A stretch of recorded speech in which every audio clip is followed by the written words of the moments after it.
తిరిగి BCN news కి స్వాగతం. పాయకరావుపేట నియోజకవర్గానికి చెందిన వైసీపీ కీలక నేతలు, ప్రజా ప్రతినిధులు టీడీపీలో చేరారు. విజయవాడలోని ఎస్ఎల్వీ కన్వెన్షన్ హాల్లో జరిగిన కార్యక్రమంలో హోంమంత్రి వంగలపూడి అనిత వారికి కండువాలు కప్పి పార్టీలోకి ఆహ్వానించారు. ఈ సందర్భంగా హోంమంత్రి మాట్లాడుతూ పార్టీ బలోపేతం ఒకవైపు, రానున్న లోకల్ ఎన్నికలు మరోవైపు అని అన్నారు.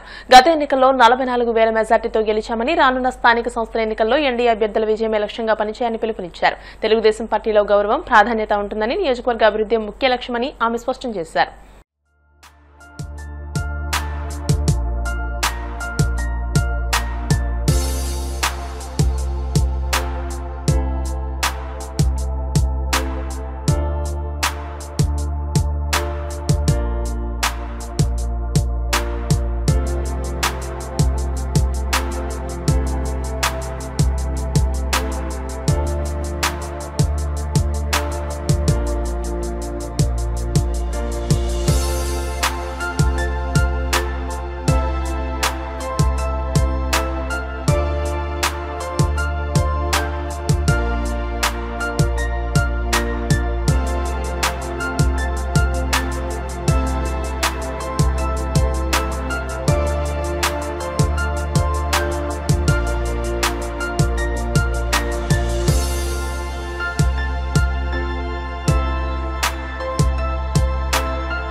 గుంటూరు వైద్య కళాశాలలో స్వస్థ నారీ స్వశక్త పరివార అభియాన్ కార్యక్రమాన్ని కేంద్ర మంత్రి పెమ్మసాని చంద్రశేఖర్ ప్రారంభించారు. ప్రధాని మోడీ జన్మదినోత్సవం సందర్భంగా ఈ కార్యక్రమం ప్రారంభించడం సంతోషదాయకమని, దేశ స్థితిగతులను మార్చి ప్రపంచంలో 4వ ఆర్థిక శక్తిగా నిలబెట్టారని, యూపీఐ టెలికమ్యూనికేషన్ వ్యవస్థలో విప్లవాత్మక మార్పులు తెచ్చారని అన్నారు.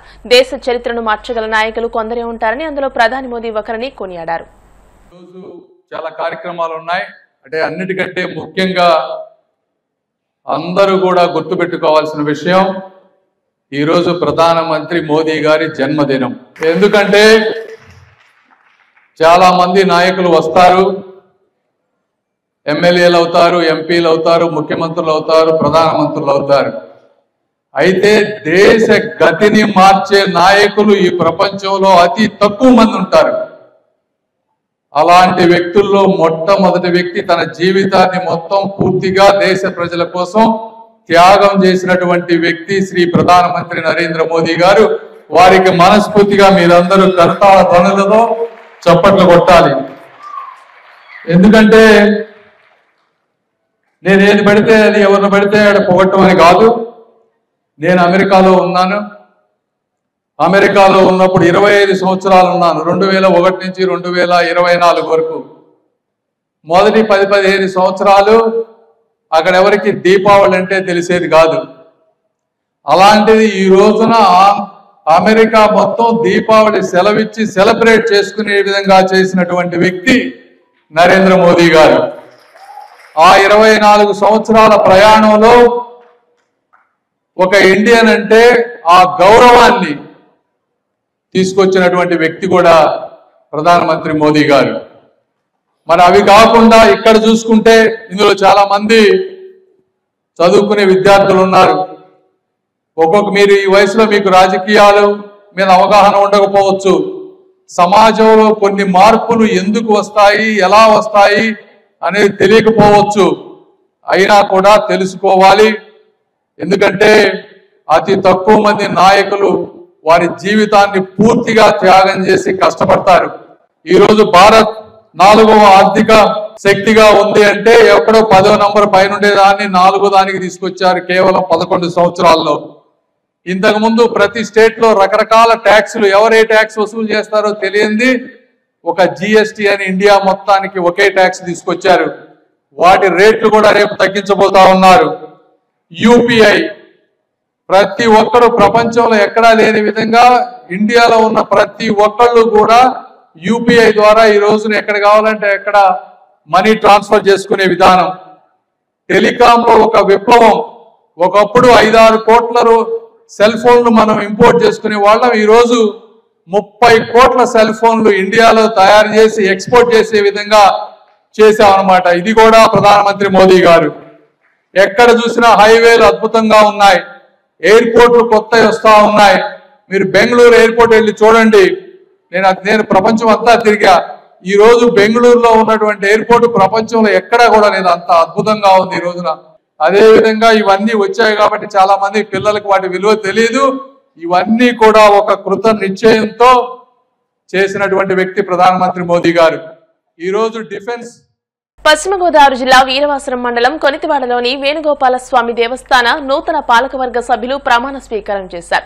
దేవస్థాన పాలకవర్గ చైర్మన్ గా ఎరకరాజు వెంకటరామరాజు సభ్యులు ప్రమాణ స్వీకారం చేశారు. ఈ సందర్భంగా రాష్ట్ర public accounts committee chairman Bhimavaram MLA Pulaparthi Ramanjaneyulu మాట్లాడుతూ ఆలయ అభివృద్ధికి నూతన పాలకవర్గ సభ్యులు కృషి చేయాలని, ఇచ్చిన బాధ్యతలను సక్రమంగా నిర్వర్తించి ఆలయ అభివృద్ధికి కృషి చేయాలని అన్నారు. ఈ కార్యక్రమంలో భీమవరం నియోజకవర్గ టీడీపీ ఇన్ఛార్జ్ తోట సీతారామలక్ష్మి, కూటమి నాయకులు, కార్యకర్తలు, అభిమానులు, వీర మహిళలు, తెలుగు మహిళలు పాల్గొన్నారు.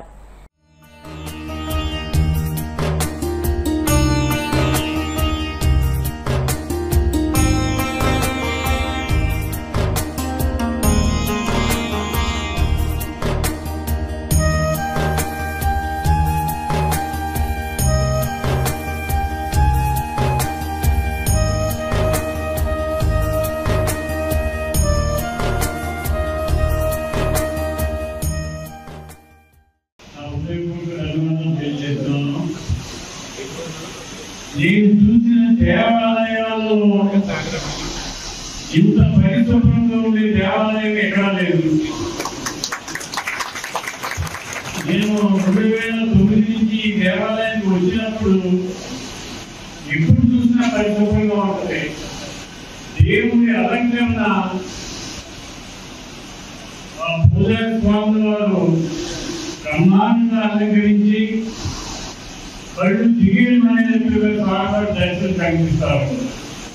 ఆ పూజారి స్వామి వారికి మనస్ఫూర్తిగా అభినందన తెలియజేస్తున్నాం. ఈ దేవాలయం ఇంత పవిత్రమైన దేవాలయం ఇంత ఆస్తి ఉంది, కానీ ఒక 5 ఎకరాల పొలం ఊపిరిలో ఉంది. దాన్ని కూడా వ్యక్తిగతంగా దేవాలయం తీసుకుందాం. అది కూడా తీసుకొచ్చినట్లయితే ఆలయం మరింత అభివృద్ధి చెందుతుంది. ఈ దేవాలయానికి దేవాలయం లాగానే కనపడుతుంది, కానీ ఏదైనా ఫ్రంట్ పేజ్ చూసినప్పుడు దేవాలయం లాగా అనిపిస్తుంది. దీనికి గాలి గోపురం ఉండాలి. ఈ గాలి గోపురానికి మీరు సహకరించండి. మన టైంలోనే ఈ గాలి గోపురం నిర్మించాలి. గాలి గోపురం నిర్మించి దేవాలయాన్ని అభివృద్ధి పరిచి ఈ దేవాలయ పవిత్రతలో మన నియోజకవర్గాన్ని చాటుదాం. ముఖ్యమంత్రి చంద్రబాబు పశ్చిమ ప్రకాశం ప్రాంతం పట్ల వివక్ష చూపుతున్నారని వైసీపీ నేత అన్నా వెంకటరాంబాబు తీవ్ర ఆరోపణలు చేశారు. మెడికల్ కాలేజీను ప్రైవేటు పరం చేయడం వల్ల సామాన్య ప్రజలు ఇబ్బందులకు గురవుతారని ఆవేదన వ్యక్తం చేశారు. 29 ఏళ్లుగా వెలుగొండ ప్రాజెక్టును ఎందుకు పూర్తి చేయలేదని ప్రశ్నించారు. తక్షణమే మెడికల్ కాలేజీల ప్రైవేటీకరణ నిర్ణయాన్ని ఉపసంహరించుకోవాలని ఆయన డిమాండ్ చేశారు. అట్లా కాకుండా మీరు ప్రైవేట్ పరం చేసినట్లయితే కార్పొరేట్ వైద్యం చేయించుకునే శక్తివంతులు కాదు ఈ ప్రాంత ప్రజలు. మీరు ఇన్ని సంవత్సరాల అనుభవం ఉన్నటువంటి పెద్దలు, మీరు ఈ ప్రాంతం మీద ప్రత్యేక దృష్టి పెట్టండి. ప్రభుత్వ పరంగానే ఉంచేసి కాలేజీలు రన్ చేయండి అని చెప్పేసి కోరుతా ఉన్నా. పశ్చిమ ప్రకాశం గురించి తీసుకున్నట్లయితే దౌర్భాగ్యమో దురదృష్టమో ప్రజల యొక్క విధిరాత అట్లా ఉందో తెలియదు, కానీ ఇప్పుడు ఇన్ని సంవత్సరాలైంది స్వాతంత్రం వచ్చి. మా ప్రాంతానికి జరిగినటువంటి మేలు ఏంటి చెప్పండి. అన్ని ప్రాంతాల్లో ఉన్నట్టుగానే ఉన్నమే గాని మాకేమి పశ్చిమ ప్రకాశానికి వర్షాల మీద ఆధారపడ్డ ప్రాంతం కాబట్టి 1 ఎకరా నీటి మాకేమి సాగుకేమి నీరు లేదే, కనీసం తాగునీరు కూడా లేదే. ఫ్లోరైడ్ ప్రాంతమే ఇది. ఆ కనిగిరి ఏరియా మా ప్రాంతం తీసుకున్నట్లయితే ఎన్ని ఇబ్బందులు పడుతున్నాం. ఇదే ప్రాంతంలో దొనకొండలో 40,000 ఎకరాలు ప్రభుత్వ భూమి నిందే. విభజన చట్టంలో శ్రీకృష్ణ కమిటీ ఇచ్చినటువంటి ఆదేశాల సూచనల ప్రకారము దొనకొండలో రాజధాని కట్టొచ్చని చెప్పేసి ఇచ్చినారే. దొనకొండలో రాజధాని ఇస్తే మీరు ఇక్కడ కట్టించలేకపోయినారే మీ హయాంలో. అమరావతిలో పెట్టించినారే. అమరావతిలో మీరు పెట్టించినారు, బాగానే ఉంది. ఈ ప్రాంతానికి అన్యాయం జరిగిందా లేదా? చంద్రబాబు నాయుడు గారి కాలంలోనే 1996లో వెలుగొండ ప్రాజెక్టు ఫౌండేషన్ స్టోన్ వేసినారు. ఫౌండేషన్ స్టోన్ వేసి ఇప్పటికి 29 సంవత్సరాలు అయింది. ఈ రోజుటి వరకు కూడా అది పూర్తయిన దాఖలాలు లేవే. 1900 అప్పటి నుండి ఇప్పటి వరకు జగన్మోహన్ రెడ్డి గారిని మీరు ఆడిపోసుకునేదానికి జగన్మోహన్ రెడ్డి గారి ప్రభుత్వం ఉన్నింది కేవలం 5 సంవత్సరాలే కదా. 5 సంవత్సరాల్లో సుమారు 2 సంవత్సరాలు కరోనా తోటి ఆగిపోయినాయి కదా అన్ని చోట్ల అన్ని పనులు కూడా. 3 సంవత్సరాల్లో ఆయన చేయాల్సిన దానికన్నా తక్కువేం చేయలేదు కదా. దయచేసి ఈ ప్రాంతం మీద మీకున్నటువంటి ఆ వివక్షణ అనేది తగ్గించుకోండి. ఈ ప్రాంతాన్ని కూడా ఆంధ్రప్రదేశ్ లో ఒక భాగం అనేది గమనించండి దయచేసి. లేకపోతే ఈ ప్రాంత ప్రజలు ఎవరికి వాళ్ళు కుమిలిపోతా ఉన్నారు ఇక్కడ జరుగుతున్నటువంటి అన్యాయాన్ని చూసుకొని. వార్తలు ముగించే ముందు ముఖ్యాంశాలు మరోసారి. తన ఫోటోను మార్ఫింగ్ చేసి సోషల్ మీడియాలో పెట్టడంపై ఆగ్రహించిన మంత్రి సవిత. నిందితులపై కఠిన చర్యలు తీసుకోవాలని సైబర్ క్రైమ్ పోలీసులకు ఫిర్యాదు. 11 వైద్య కళాశాలను ప్రైవేటీకరణ చేస్తున్నారంటూ జగన్ అబద్దాలు ప్రచారం చేస్తున్నారు. మండిపడ్డ మంత్రులు కొండపల్లి శ్రీనివాస్, వాసంశెట్టి సుభాష్. సూపర్ 6 అమలు చేయలేని కూటమి ప్రభుత్వం సూపర్ హిట్ పేరుతో విజయోత్సవాలు చేసుకోవడం సిగ్గుచేటు. వైసీపీ నేత సతీష్ కుమార్ రెడ్డి విమర్శలు.